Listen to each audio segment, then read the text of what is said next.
Problem सबसे बड़ी पता है क्या है कि सबको यही लगता है कि हमारी प्रॉब्लम सबसे बड़ी है। अगर यहां पर मैं एक एक करके सबको बोलूं कि आप बताओ कि आपकी लाइफ में क्या क्या प्रॉब्लम्स आई या अभी क्या प्रॉब्लम्स चल रही है, तो आई एम श्योर कोई सोच भी नहीं सकता कि अच्छा ऐसी प्रॉब्लम्स भी कोई फेस कर सकता है क्या।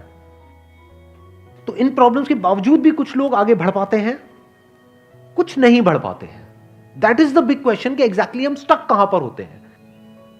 क्या हम एक्चुअल में लाइफ में प्रॉब्लम्स में फंसते हैं या उन प्रॉब्लम्स को लेकर के जो हमारी थिंकिंग है वहां फंसते हैं।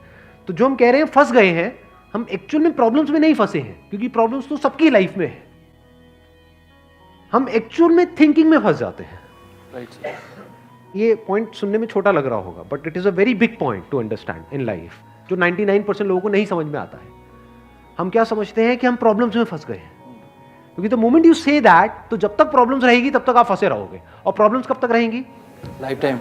जब तक लाइफ रहेगी। Right.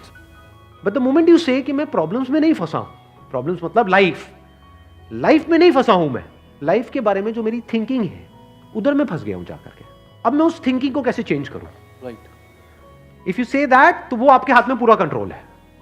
But if you ask me this question कि मेरी लाइफ की जो प्रॉब्लम्स हैं वो कैसे सॉल्व हो, तो उसका कोई जवाब नहीं है, क्योंकि वो कभी नहीं होगा। आज आपकी एक प्रॉब्लम है, वो सॉल्व हो भी जाएगी, कल कोई और प्रॉब्लम आ जाएगी, परसों कोई और आ जाएगी, फिर कोई और आ जाएगी, फिर कोई और आ जाएगी। Right sir. तो कैसे हम अपनी थिंकिंग को चेंज करें? सिंपल। थिंकिंग चेंज हो गई तो सब चेंज हो जाएगा, क्योंकि प्रॉब्लम्स को देखने का नजरिया बदल गया तो प्रॉब्लम बदल गई। एक बंदा जिसकी थिंकिंग नहीं फंसी हुई है, उसको आप चारों तरफ से फंसा दो, वो निकल जाएगा। लेकिन जिसकी थिंकिंग फंसी हुई है, उसको आप जा करके दुनिया जहान के सारे रिसोर्सेज दे दो, पूरा का पूरा खजाना भी दे दो, तब भी वो नहीं निकल पाएगा। तब भी रोएगा बैठ करके कि क्या मेरे को चारों तरफ खजाने से कहते। जिनके पास में सब कुछ है लेकिन रोते रहते हैं। तो सब कुछ मिलना इज नॉट अ सॉल्यूशन। जिनकी लाइफ में कोई प्रॉब्लम नहीं है वो भी रो रहे हैं। सो अब आता है कि इसका सॉल्यूशन क्या है, कि we are stuck in our thought process, how to get out of it. तो सबसे पहली चीज ये समझनी है, ज्यादा सोचने से कुछ नहीं होता है, सही सोचने से होता है। अभी सही सोचना क्या है? What is right thinking? Positive सोचना क्या सही सोचना होता है? फॉर एग्जाम्पल, आगे आप जा रहे हो, किसी जंगल में हो और आगे दलदल है और आप पॉजिटिव सोच रहे हो, मेरे साथ में कभी कुछ गलत हो ही नहीं सकता। बहुत लोग हैं बहुत पॉजिटिव है लाइफ को लेकर के, बट क्या उनकी सोच सही है? अभी सही सोचना क्या है? एक है फूलिश तरीका सोचने का, बेवकूफों की तरह सोचना, एक है इंटेलिजेंस के साथ में सोचना। What is intelligence? जिसको हम इंटेलिजेंस कहते हैं, वो इंटेलिजेंस क्या है? साइंस को इंटेलिजेंस कह सकते हैं? नहीं कह सकते। नहीं कह सकते तो किसको कहोगे? सुपरस्टिशंस को इंटेलिजेंस कहोगे?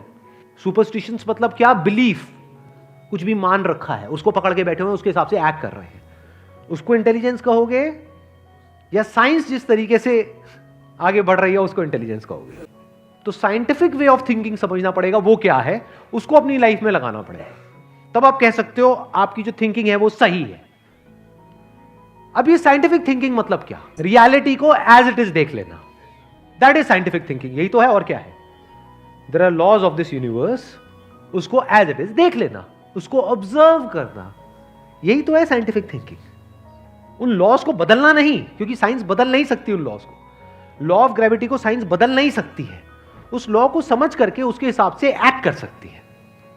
इसी साइंटिफिक थिंकिंग को अगर हमको अपनी लाइफ में लगाना हो तो इसका मतलब क्या? एक थिंकिंग हो सकती है लाइफ से रिलेटेड, जो भी आपके दिमाग में कचरा भरा पड़ा है बचपन से लेकर के आज तक, जैसा आपको समझाया गया है लाइफ के बारे में। किसने समझाया है? वो लोग जो खुद नहीं समझते, लाइफ के बारे में अपने अपने बिलीव्स बनाए हुए हैं, अपने अपने स्टैंड पॉइंट से लाइफ को देख रहे हैं। फॉर एग्जाम्पल, कोई हिंदू है तो एक तरीके से लाइफ को देख रहा है, कोई मुस्लिम है तो अलग तरीके से लाइफ को देख रहा है, क्रिश्चियन है तो अलग तरीके से देख रहा है। क्या सही है इन तीनों में से? कि तीनों को सही थिंकिंग कह सकते हैं? ना, क्योंकि आपस में लड़ झगड़ रहे हैं। साइंस में कोई लड़ाई झगड़ा होता है? अगर मैं किसी साइंटिफिक फैक्ट के बारे में बात करूंगा, क्या कोई हिंदू मुस्लिम क्रिश्चियन आकर के आपस में लड़ सकते हैं? नहीं। तो ये सही थिंकिंग है। एक है जो हमें सही लगता है, एक है जो सही होता है। दोनों में जमीन आसमान का फर्क है। एक है जो आपको सही लगता है, एक है जो सही है।